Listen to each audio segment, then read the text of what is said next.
Kita cerai, Maya. Aku tidak bisa menerima ini. Suara Rangga dingin, membekukan darahku. Satu kalimat itu menghancurkan duniaku, mengubur janji-janji, dan merampas kebahagiaan calon putriku. Ia meninggalkanku demi obsesi seorang putra. Namun, yang tidak ia tahu, takdir akan memutarbalikkan segalanya. Bahwa putra yang ia banggakan itu kelak akan menjadi ironi terbesar dalam hidupnya. Untuk istriku yang paling cantik, bisik Rangga, menyerahkan kotak biru itu padaku. Tanganku gemetar saat membukanya. Di dalamnya, sebuah kalung emas putih dengan liontin berbentuk hati kecil yang bertuliskan M dan R. Rangga, ini indah sekali, kataku. Mataku berkaca-kaca. Ia tersenyum, mengusap pipiku lembut. Ini belum seberapa, sayang. Ada kabar yang lebih baik lagi. Aku menatapnya penasaran. Lalu, ia mengeluarkan sesuatu dari balik bantal. Sebuah tespek dengan 2 garis merah yang jelas. Dunia seolah berhenti berputar. Udara di kamar mendadak terasa lebih tipis. Namun pada saat yang sama, dadaku dipenuhi kelegaan dan kebahagiaan yang meluap-luap. Aku hamil, Rempah, bisikku, tak percaya. Ia mengangguk, matanya berbinar. Kita hamil, Maya. Kita akan punya anak. Tangis haru pecah dariku. Rangga memelukku erat, seolah ingin menyatukan kami dalam satu euforia kebahagiaan. Mimpi yang telah kami bangun bersama selama bertahun-tahun, kini akan menjadi kenyataan. Sebuah keluarga kecil, tawar yang anak-anak, dan kehangatan yang tak lekang oleh waktu. Ia mengusap perutku yang masih rata. Aku yakin anak kita akan menjadi anak yang hebat, seorang penerus keluarga yang membanggakan. Mendengar kata-kata penerus keluarga, senyumku sedikit memudar. Aku tahu, Rangga sangat mendambakan anak laki-laki. Sudah berkali-kali ia mengungkapkan harapannya itu. Bagaimana ia membayangkan mengajari anaknya bermain sepak bola, mewariskan nama besar perusahaan, dan seterusnya. Aku mengangguk, mencoba menyingkirkan kekhawatiran kecil itu. Yang terpenting, anak kami sehat. Laki-laki atau perempuan itu tak penting bagiku. Bukankah cinta kami cukup untuk menaungi perbedaan itu? Beberapa minggu kemudian, kami melakukan pemeriksaan pertama ke dokter kandungan. Rangga dengan setia mendampingiku, menggenggam tanganku erat saat dokter mulai menggerakkan alat USG di perutku. Ini dia, janinnya sudah terlihat. Suara dokter terdengar ramah. Layar monitor menunjukkan titik kecil yang berdenyut. Calon buah hati kami. Mataku berkaca-kaca melihat keajaiban itu. Sehat, Dok? Tanya Rangga tak sabar. Sangat sehat, jawab dokter tersenyum. Nanti beberapa bulan lagi baru bisa kita pastikan jenis kelaminnya ya.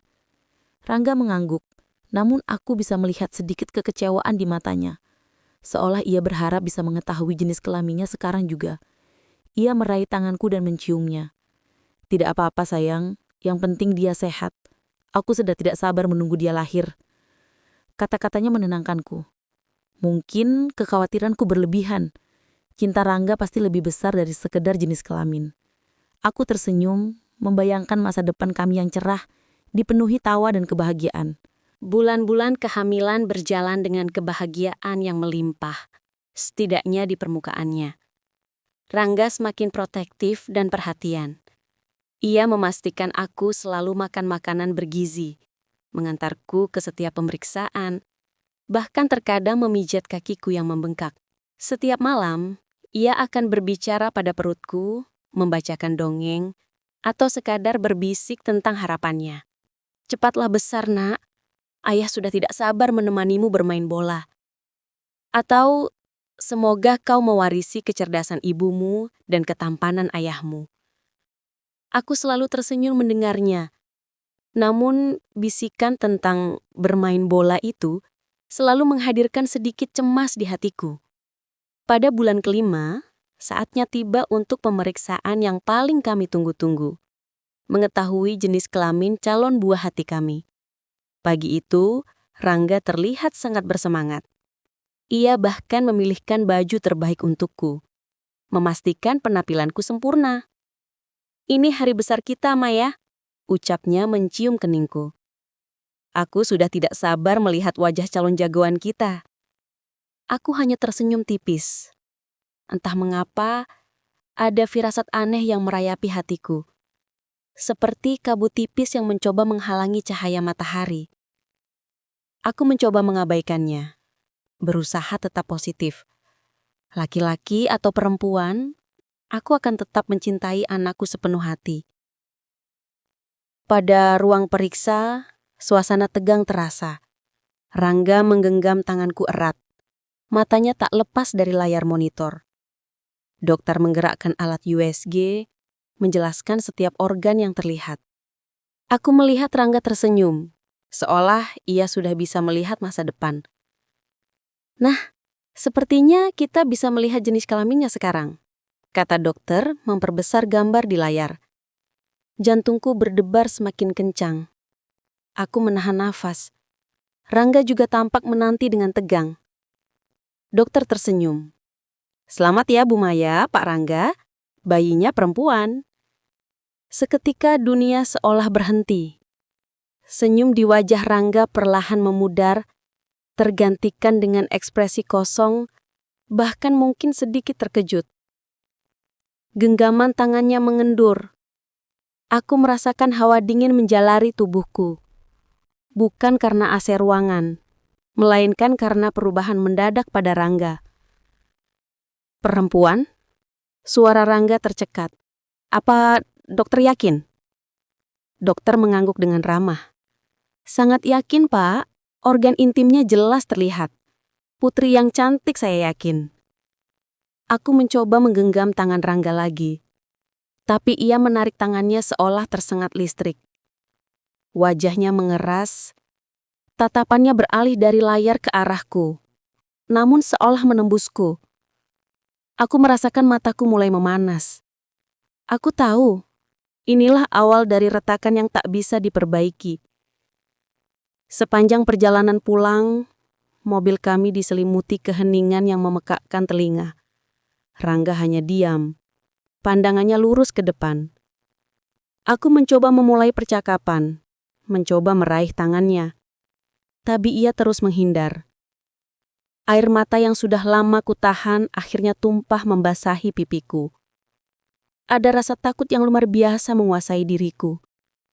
Ketakutan akan kehilangan orang yang paling kucintai, dan ketakutan akan nasib calon putriku. Sesampainya di rumah, Rangga langsung masuk ke kamar kerja dan menguncinya. Aku hanya bisa berdiri di depan pintu, mendengarkan keheningan dari balik sana. Keheningan yang lebih menyakitkan daripada 1000 makian. Aku tahu, di balik pintu itu bukan hanya ada Rangga, tapi juga harapan-harapan besarnya yang hancur. Dan entah bagaimana, aku merasa akulah penyebab kehancuran itu. Aku mengusap perutku, merasakan tendangan kecil dari dalam. Maafkan ibu, Nak. Maafkan ibu karena tidak bisa memberinya apa yang dia inginkan. Malam itu, dinginnya udara tidak sebanding dengan dinginnya perlakuan Rangga. Ia keluar dari kamar kerjanya hanya untuk makan malam, tanpa sepatah kata pun.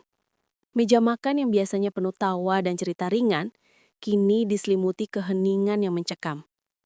Aku mencoba menyajikan makanan kesukaannya, rendang daging buatan ibuku, berharap bisa melunakkan hatinya. Namun, ia hanya makan beberapa suap, lalu bangkit dari kursi. Aku lelah, ucapnya. Suaranya datar, tanpa menatapku. Aku mau tidur di kamar tamu. Kata-kata itu bagai pukulan telak di ulu hatiku. Kamar tamu. Selama ini, kamar itu hanya kami gunakan untuk kerabat yang menginap. Sekarang, kamar itu menjadi pembatas antara aku dan suamiku. Antara kami dan harapan masa depan yang dulu begitu indah. Aku hanya bisa menatap punggungnya yang menjauh, seiring dengan air mata yang kembali membanjiri pipiku. Setiap langkahnya menjauh, seolah membawa pergi sedikit demi sedikit jiwaku. Aku menghabiskan malam itu sendirian di kamar kami. Kamar yang dulu menjadi saksi bisu setiap kebahagiaan dan keintiman kami. Kini, ranjang king size itu terasa begitu luas dan dingin. Aku memeluk bantal Rangga, menghirup sisa aroma tubuhnya yang masih menempel, berusaha mencari jejak-jejak cinta yang dulu begitu kuat. Namun yang kudapati hanyalah kehampaan. Tendangan-tendangan kecil di perutku terasa semakin nyata, seolah putriku ikut merasakan kesedihan ibunya. Aku membelai perutku, berbisik janji untuk selalu melindunginya, tidak peduli apapun yang terjadi. Beberapa hari berikutnya, pola itu terus berulang. Rangga pulang terlambat, menghindari kontak mata, dan selalu tidur di kamar tamu. Percakapan kami terbatas pada hal-hal esensial, itu pun dengan nada dingin dan singkat.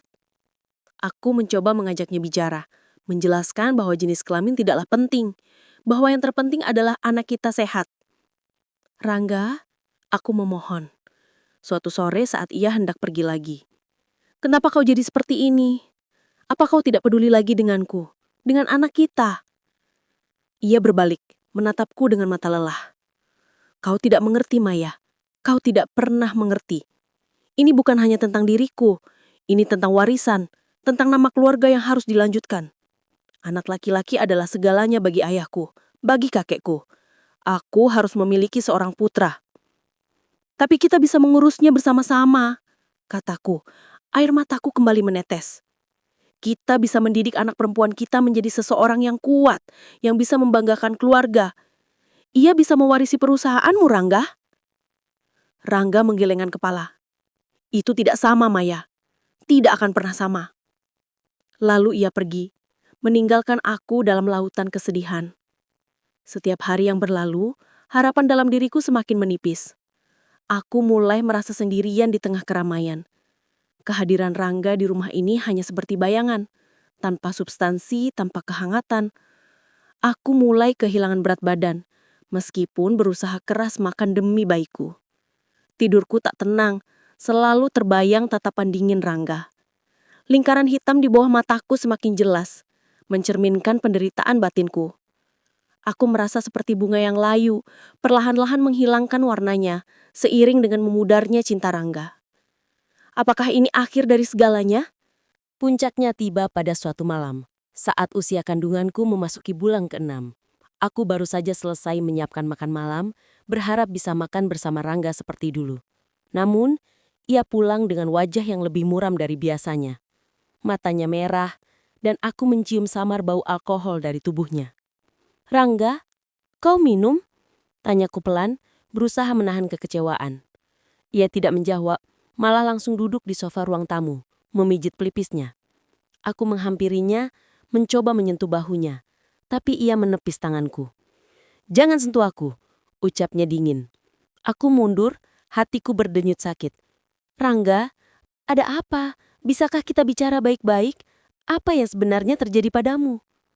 Ia mendongak, menatapku dengan mata yang penuh amarah. "Apa yang terjadi? Kau bertanya apa yang terjadi?" Suaranya meninggi. "Yang terjadi adalah aku harus menghadapi semua tekanan ini sendirian. Tekanan dari ayahku, dari kolega-kolegaku, semua menanyakan kapan aku akan punya pewaris. Tapi itu tidak adil bagiku, Rangga," balasku. Air mataku mulai mengalir. "Ini bukan salahku, ini takdir." Takdir? Takdir yang sama sekali tidak sesuai dengan harapanku, Maya. Aku butuh anak laki-laki, anak laki-laki. Aku terdiam, membiarkan kata-katanya menghantamku seperti gelombang. Aku merasa begitu kecil dan tidak berdaya.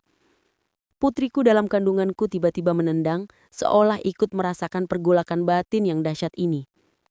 "Aku sudah memikirkannya baik-baik," kata Rangga, suaranya kembali datar, namun kali ini ada ketegasan yang dingin. "Kita tidak bisa melanjutkan ini, Maya." Aku menatapnya, bibirku bergetar. Aku tahu kemana arah pembicaraan ini, tapi aku tidak ingin mempercayainya. "Apa maksudmu?" bisikku nyaris tak bersuara. "Kita cerai," ucapnya. Kalimat yang keluar dari mulutnya terasa seperti belati yang menembus jantungku. Duniaku hancur berkeping-keping. Udara di sekitarku terasa menipis, seolah aku tidak bisa bernapas. Aku memegangi perutku, melindungi putri kecilku dari guncangan ini. Air mataku mengalir deras, tak terkendali. Ini lebih buruk dari yang kubayangkan. Bukan hanya cinta kami yang hancur, tapi juga seluruh harapanku, masa depanku, dan masa depan anakku. "Kenapa, Rangga?" rintihku. "Kenapa kau setega ini? Apa kau tidak memikirkan anak kita? Bagaimana ia nanti tanpa ayahnya? Aku akan menanggung semua kebutuhannya. Jawabnya tanpa ekspresi. Tapi aku tidak bisa hidup bersamamu lagi. Aku tidak bisa menerima kenyataan ini. Aku menggelengkan kepala, tak percaya. Ini bukan Rangga yang kukenal. Ranggaku adalah pria yang hangat, penuh cinta, yang selalu melindungiku. Pria di hadapanku ini adalah orang asing dengan tatapan dingin dan hati yang membatu. Aku merasa sangat kesepian, terisolasi di tengah rumah yang dulu adalah istanaku. Keesokan paginya, Rangga tidak ada di rumah. Hanya ada sepucuk surat di atas meja, berisi pernyataan bahwa ia telah mengajukan gugatan cerai. Tanganku gemetar saat membacanya. Kata-kata formal itu terasa hampa, namun efeknya begitu nyata, begitu menghancurkan. Aku terduduk di lantai, memeluk perutku yang semakin membesar dan menangis sejadi-jadinya. Di tengah isak tangisku, sebuah pikiran melintas. Apakah ini yang terbaik? Mengakhiri pernikahan yang sudah tak lagi menyisakan cinta? Aku tidak tahu. Yang ku tahu hanyalah hatiku hancur berkeping-keping. Proses perceraian berjalan lebih cepat dari yang kubayangkan. Seolah Rangga memang ingin segera menyingkirkanku dari hidupnya. Ia tidak pernah hadir di persidangan, hanya diwakili oleh pengacaranya yang cekatan. Aku, dengan perut yang semakin membuncit, harus menghadapi segalanya sendirian. Setiap kali aku melangkah ke gedung pengadilan, rasanya seperti menginjak pecahan kaca. Setiap langkah melukai hatiku. Orang-orang menatapku dengan tatapan kasihan, sementara aku hanya ingin menghilang. Di tengah semua itu, aku mencoba bertahan. Demi putriku, aku mulai mencari pekerjaan. Meskipun dengan kondisi hamil besar, tidak mudah menemukan pekerjaan yang cocok. Beruntung, ada seorang teman lama yang membuka butik kecil. Ia bersedia menerimaku sebagai asisten, membantu mengurus pembukuan dan stok barang. Pekerjaannya tidak seberapa, tapi cukup untuk menyambung hidup dan memberiku sedikit harga diri. Aku tidak ingin bergantung sepenuhnya pada tunjangan yang diberikan Rangga, meskipun jumlahnya cukup besar. Aku ingin menunjukkan padanya dan pada diriku sendiri, bahwa aku bisa berdiri di atas kakiku sendiri. Setiap malam, setelah seharian bekerja dan mengurus rumah yang kini terasa sangat sepi, aku akan duduk di sudut kamar mengelus perutku. Kita akan baik-baik saja, Nak, bisikku. Kita akan kuat. Aku berbicara pada putriku, menceritakan impian-impian kecil kami, rencana masa depan yang akan kami bangun berdua. Aku juga membaca buku-buku tentang perawatan bayi, mencoba menyiapkan diri menjadi seorang ibu tunggal. Ada kalanya aku merasa sangat rapuh ingin menyerah, tapi tendangan kecil di perutku selalu menjadi pengingat bahwa aku tidak sendiri. 3 bulan setelah perceraianku diputuskan, di suatu siang yang panas, aku melihatnya. Rangga. Ia sedang berjalan keluar dari sebuah kafe mewah di pusat kota, tidak sendiri. Di sampingnya, ada seorang wanita berambut panjang yang sangat cantik, tertawarnya sambil menggandeng lengannya. Wanita itu terlihat lebih muda dariku, dan ia juga terlihat sedang hamil. Perutnya sedikit membuncit, sama sepertiku dulu saat awal kehamilan. Jantungku seperti ditusuk jarum es. Dunia di sekitarku mendadak buram. Wanita itu hamil dengan Rangga. Ini terlalu cepat, terlalu menyakitkan. Baru beberapa bulan kami bercerai dan ia sudah menemukan penggantiku, bahkan sudah hamil lagi. Dan yang lebih menyakitkan, aku yakin anak yang dikandung wanita itu pasti anak laki-laki, sesuai dengan apa yang Rangga idam-idamkan. Aku cepat-cepat bersembunyi di balik tiang, tidak ingin terlihat. Aku merasa malu, sedih, dan marah bercampur aduk. Aku melihat Rangga tersenyum pada wanita itu, senyum yang dulu selalu ia berikan padaku. Senyum penuh cinta, penuh harapan, senyum yang kini sepenuhnya milik wanita lain. Air mataku kembali menetes membasahi pipi. Rasanya seperti melihat potongan-potongan hidupku yang telah dicuri dan diberikan kepada orang lain. Aku bergegas pergi dari tempat itu secepat mungkin, seolah melarikan diri dari kenyataan yang begitu pahit. Sesampainya di rumah, aku menangis sejadi-jadinya. Untuk pertama kalinya, aku merasa sangat marah pada Rangga. Marah karena ia begitu cepat melupakanku, melupakan pernikahan kami dan menggantikanku dengan begitu mudahnya. Marah karena ia telah menghancurkan hidupku demi obsesinya pada seorang putra. Namun di tengah kemarahan itu, sebuah bisikan muncul. Bisikan dari hati kecilku, dari putri yang sebentar lagi akan lahir. Aku harus kuat. Aku tidak boleh hancur. Rangga mungkin telah melupakan kami, tapi aku tidak akan pernah melupakan anakku. Aku mengusap air mata, menatap pantulan diriku di cermin. Wajahku pucat, mataku sembab. Tapi di sana, di balik kesedihan, ada tekad yang mulai tumbuh. Aku akan membesarkan putriku dengan cinta, menjadikannya wanita yang kuat dan mandiri. Aku akan buktikan bahwa tanpa Rangga, kami berdua bisa bahagia. Beberapa bulan berlalu, putriku Clara lahir ke dunia. Kehadirannya adalah anugerah terbesar dalam hidupku. Tangisan pertamanya menghapus semua rasa sakit dan kesedihan yang selama ini kupendam. Melihat mata kecilnya yang berbinar, memegang jemari mungilnya, aku tahu bahwa hidupku memiliki makna baru. Clara adalah semangatku, kekuatanku. Aku mencurahkan seluruh cinta dan perhatianku padanya. Rangga memang memberikan tunjangan, tapi ia tak pernah sekalipun datang menjenguk Clara. Setiap bulan, uang itu masuk ke rekeningku, tanpa sepatah kata pun darinya. Aku mencoba menghubungi pengacaranya beberapa kali, berharap Rangga mau meluangkan waktu untuk putri kandungnya. Tapi selalu nihil. Ia seolah menghilang di telan bumi, sibuk dengan keluarga barunya. Aku tidak marah lagi, hanya merasa kasihan pada Clara yang harus tumbuh tanpa sosok ayah. Suatu sore, aku membawa Clara berjalan-jalan di taman dekat apartemenku. Udara segar dan tawa Clara selalu menjadi penawar terbaik untuk hari-hariku yang melelahkan. Kami duduk di bangku taman, menikmati es krim saat tiba-tiba sebuah suara familiar memanggil namaku.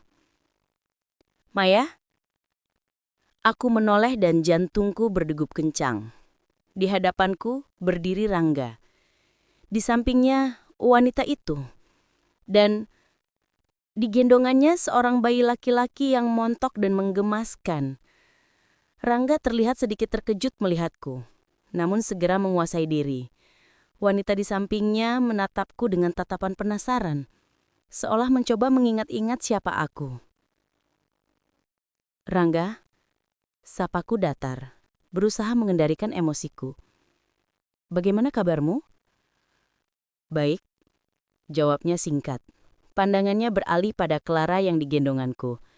Clara menatapnya dengan polos, jari kecilnya mencoba meraih es krim di tanganku. Ini putrimu? Tanya wanita itu suaranya lembut. Aku mengangguk. Namanya Clara? Cantik sekali. Aku Dina, istri Rangga. Ia mengulurkan tangan. Aku menjabat tangannya. Dina terlihat sangat ramah, senyumnya tulus. Aku merasa sedikit canggung. Ini adalah pertemuan pertamaku dengannya secara langsung. Ini putra kami Ardi, ucap Dina menunjukkan bayi di gendongannya. Ardi terlihat sangat mirip dengan Rangga. Rambut hitam, mata coklat yang tajam, mirip sekali. Rasa sesak kembali menghinggapiku. Inilah yang selama ini Rangga inginkan, seorang putra. Rangga tidak banyak bicara. Ia hanya berdiri canggung di samping Dina. Aku bisa melihat ia terus melirik Clara dan aku secara bergantian, seolah membandingkan dua keluarga yang kini terpisah. Kalian sedang apa di sini? Tanya Dina mencoba mencarikan suasana. Jalan-jalan sore, jawabku. Clara suka taman ini. Pembicaraan berlanjut canggung. Dina berusaha ramah, Rangga tetap pendiam. Aku merasa seperti ada tembok tak kasat mata yang memisahkan kami. Namun di tengah semua itu, tatapanku tak sengaja menangkap sesuatu pada bayi Ardi. Sebuah detail kecil yang membuatku mengernyitkan dahi. Tahi lalat di belakang telinga kiri. Aku yakin Rangga tidak memiliki tahi lalat di sana. Dan sepengetahuanku, tidak ada kerabat Rangga yang memiliki tahi lalat di posisi itu. Tapi itu hanya detail kecil, mungkin aku salah. Atau mungkin itu turunan dari Dina. Aku mencoba menepis pikiran itu. Setelah beberapa menit yang terasa seperti berjam-jam, Dina pamit undur diri. Senang bertemu denganmu, Maya. Dan Clara, Ardi harus segera tidur siang. Aku mengangguk. Rangga hanya mengangguk kecil padaku, lalu mengikuti Dina pergi. Aku melihat mereka berjalan menjauh, bayangan keluarga kecil yang bahagia. Namun tentang tahi lalat kecil di telinga Ardi terus mengganggu. Mengapa aku merasa ada sesuatu yang janggal? Setelah pertemuan tak terduga di taman, bayangan Rangga, Dina, dan Ardi terus menghantuiku. Lebih dari segalanya, tahi lalat di belakang telinga Ardi terus mengusik pikiranku. Aku berusaha mengabaikannya, mengatakan pada diriku sendiri bahwa itu hanya detail kecil, mungkin keturunan dari pihak Dina, atau hanya kebetulan. Tapi pikiran itu terus berputar, menciptakan keraguan kecil yang menggerogoti. Beberapa hari kemudian, saat aku bekerja di butik, secara tidak sengaja aku mendengar pembicaraan dua orang pelanggan. Mereka sedang membicarakan seorang pria bernama Rama, seorang kolega lama Rangga di perusahaan. "Kasihan sekali Rama itu," kata salah satu pelanggan. "Ditinggal istrinya saat hamil besar, katanya wanita itu lari dengan pria lain." "Oh iya, serius?" balas temannya. "Padahal Rama itu baik sekali orangnya." "Siapa nama istrinya ya?" "Seingatku, namanya juga mulai dari huruf D." Jantungku berdebar tak karuan. D. Rama, kolega lama Rangga. Wanita itu meninggalkan suaminya saat hamil besar.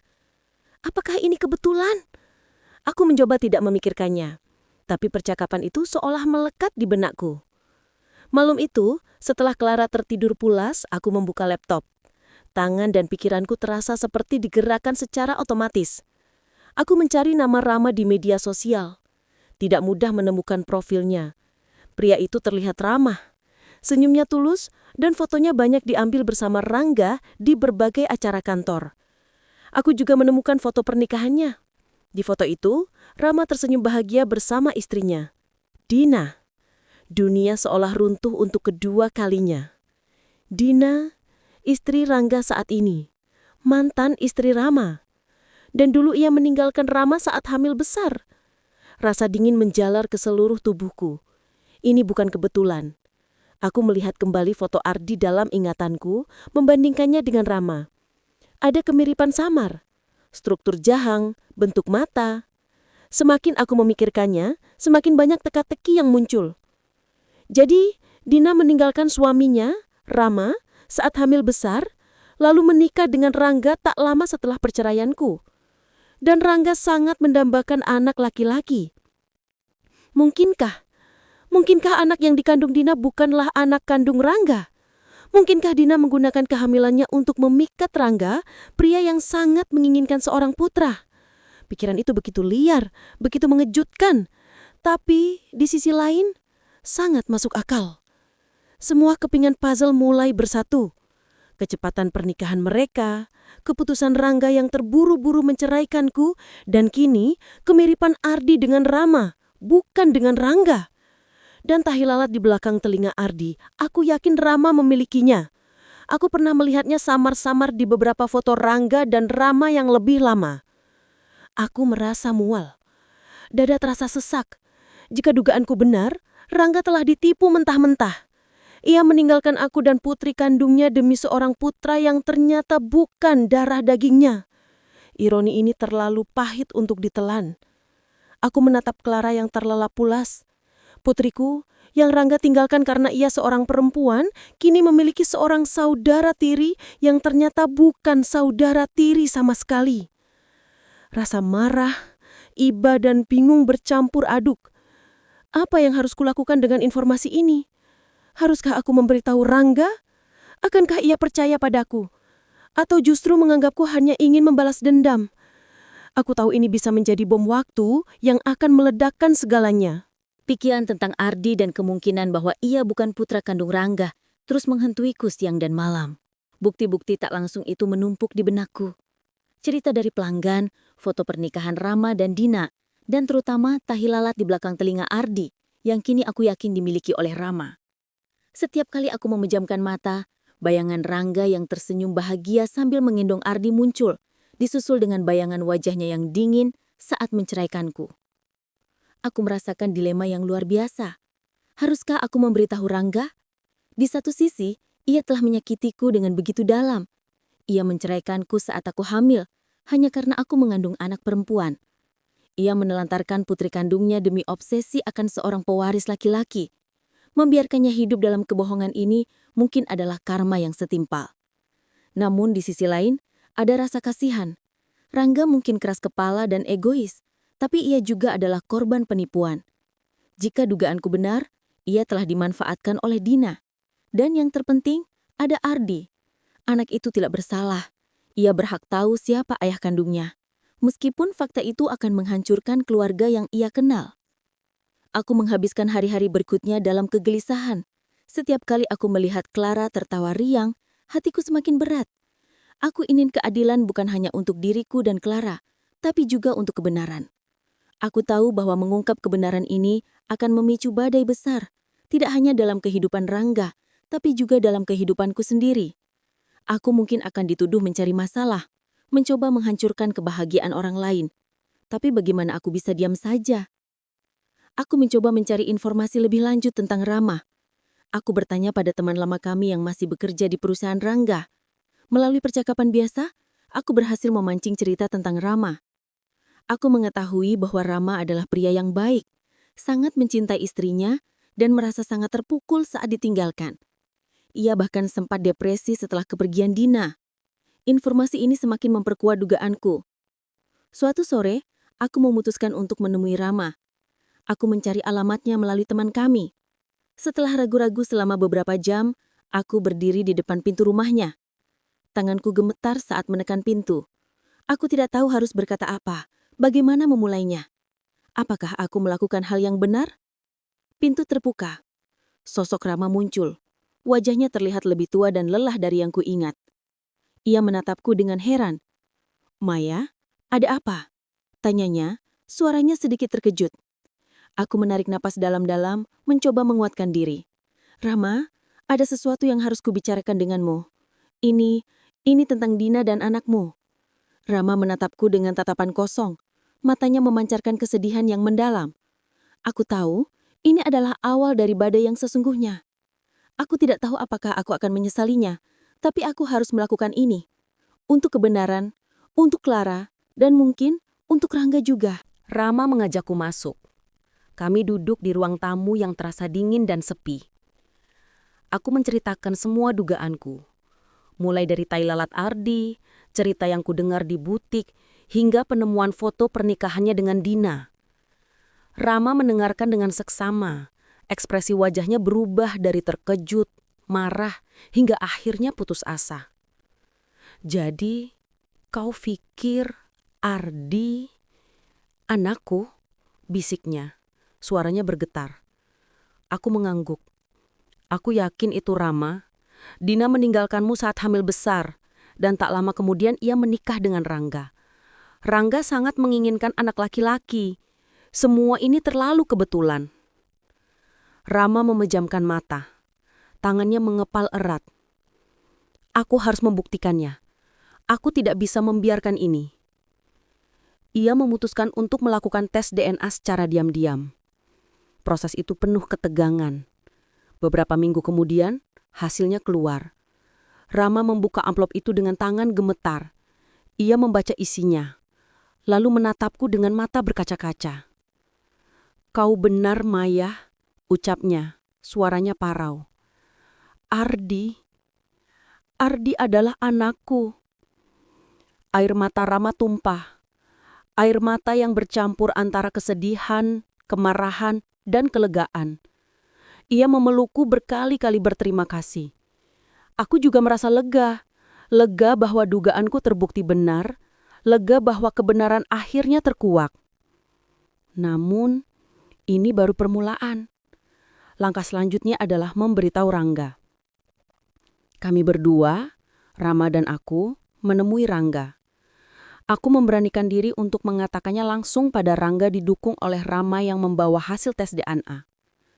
Rangga mendengarkan semua penjelasanku dengan ekspresi tidak percaya, lalu menatap Rama dengan amarah yang membara.